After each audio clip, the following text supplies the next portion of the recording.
Unë jam ndoshta personi i vetëm që para 2 vjetëve kam luftuar fort që të ndalohesh një ditë bile në këtë lloj forme. Pra siç u ndaluan më njëherë të mos qarkulloj. Për të rriturit. Absolutisht.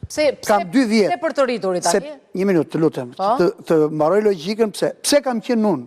Duke qenë se jam marrë me aksidentet rrugore që nga viti 2000 dhe si ekspert dhe për sigurinë rrugore, nga viti 2021 që këto filluan të hynin në qarkullimin ton, në kohën e të famshme të pandemi, që filluan të ndihmonin pak lëvizjen, sepse ishin ca mjete të cilat të vogla, të padukshme, dhe nga që makinat u ndaluan e tjera, filluan nga 2021-shi ajo fillestarja, dhe deri më sot ishin bërë një problem të cilin nuk ishte drejtues mjeti, nuk ishte këmbësor në trotuar, nuk ishte policë rrugor që nuk kontaktonte minimalisht 30 dhe 50 raste në ditë.